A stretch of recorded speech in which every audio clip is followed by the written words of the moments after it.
If you want the long story, I could give you that, but the short story is I've had a few interesting encounters of the cow kind in my life, and I just figured if you can't beat them, join them. Plus, it's kind of a way for me to sort of stand out from everybody else and be a little weird, a little fun, and a little odd. I kind of like that.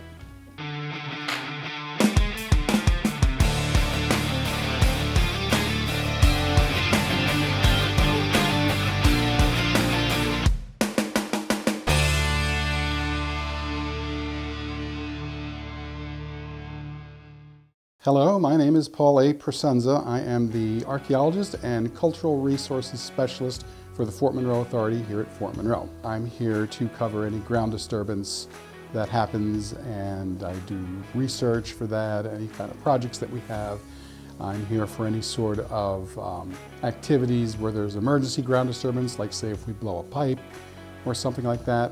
And then obviously there's a lot of new monuments and other things being brought in here at Fort Monroe, so I'm usually involved with that. And taking care of all the artifacts and things that wash up, et cetera, et cetera. Well, it was something that I was always interested in. I was always interested in history, and then I've always was interested in archaeology as well. I'd taken a few classes when I was an undergraduate, and it just so happened in between the first time I went to graduate school and the second time, there was a summer when I didn't really have anything to do, and I was looking for a job, and I bumped into my old professor back in the University of Delaware, and he said, well, they're having a big project down in Dover. They need people to help. If you really were interested in archaeology, that's the sort of the thing to do. So I got it initially as a summer job, and then that just turned into a career because I just loved it. The first time I was here for about 5 years, back when I was an Army consultant, and we had our closure, and then I went away for about a year and a half, and then they brought me back in 2016, so from the end of 2016 on up to present day. Well, it was very interesting. With the Army, we were tasked with the mission to write a programmatic agreement that was going to close Fort Monroe and do it in such a way that all of the cultural resources were protected. And nobody knew what was coming next, so it was pretty tricky. And I got involved with that. As a matter of fact, I ended up writing my graduate thesis on that because it's sort of a unique document. And everything was sort of done through the eyes of doing the mission for the Army. And then when I came back, I was working for the FMA. At the time, originally it was the Fort Monroe, it was the FM FATA, and then that changed into the Fort Monroe Authority.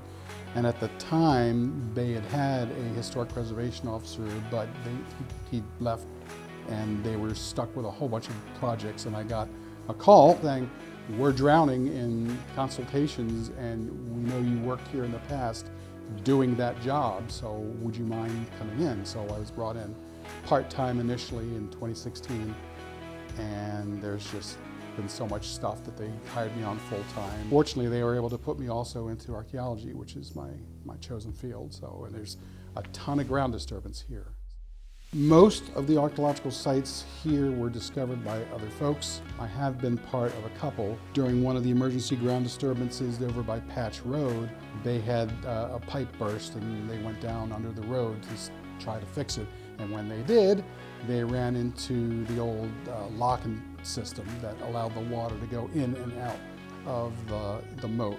So that was pretty cool. We got to measure that and photograph that. Now, there weren't any artifacts associated with it, but it was still part of the physical fort that was covered up for a long time, and it was cool to see that. There are all kinds of artifacts that come up. Sometimes they're not even buried. We actually found this strange, probably early 19th century doll that somebody had stuffed under one of the buildings in a crawl space in a hole about that big. So it didn't crawl there. We don't really know. And we don't know how or why it was there, but it was discovered when there was somebody going in to make a repair, and it's an artifact. So, we collected it, and it's in our little curation room.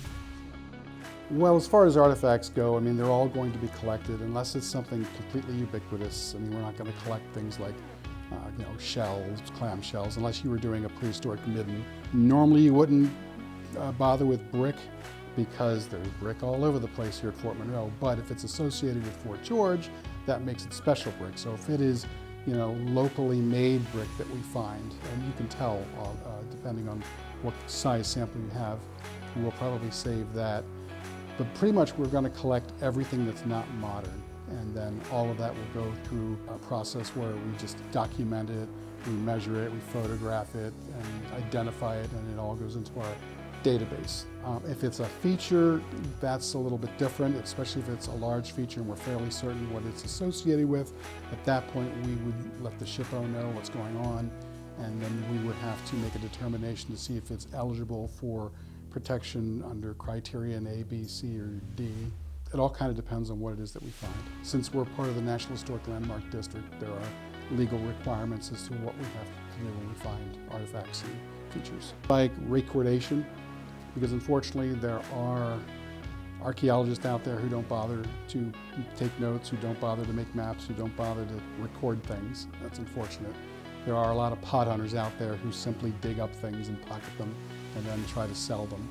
So I want to make sure that nothing like that happens.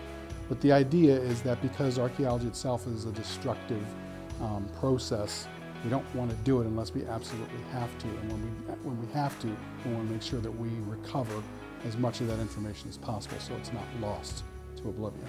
But there are a number of different federal and state laws that govern how we do things, when we do things. There has to be a report, it has to go out to everybody. There's a programmatic agreement which sets guidelines as to how things are done and who gets involved, and it's fairly complicated, but if you go to the Fort Monroe Authority website, there is a link in there that you can check out the programmatic agreement, and you can see all of the steps that we're supposed to take, and you can actually see all the projects that we've done, so that if anybody is interested, we're pretty transparent about that, and all that information is there for the public.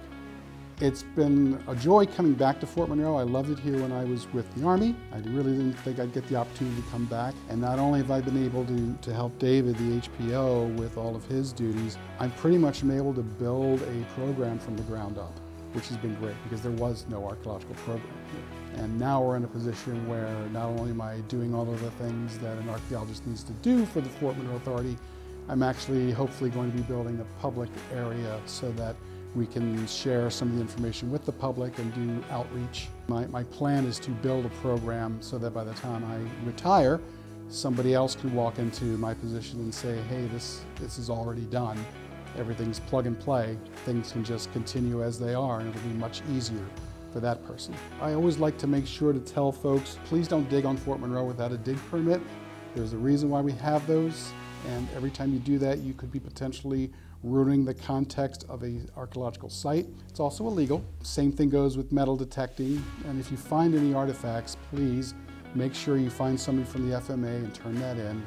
All of that stuff has to be accounted for, and it all goes into the big fat annual report that I do every year and send off to the SHPO's office. Even stuff we find that washes up on the beach from Mill Creek, all of that's considered an artifact too. Kind of help us out. There's a lot going on. There's a lot of ground disturbance for a lot of different projects that are going to be impacting Fort Monroe over the next 5 to 10 years. So you can expect a lot going on from here forth, and we are going to try to inform the public as much as we can, and hopefully we'll get this public outreach area opened up, and once we do, there'll be a lot more information forthcoming. But until then, like I said, go to the website and check it out, and you'll find a wealth of information there for anybody in the public who has questions about our projects or about archaeology.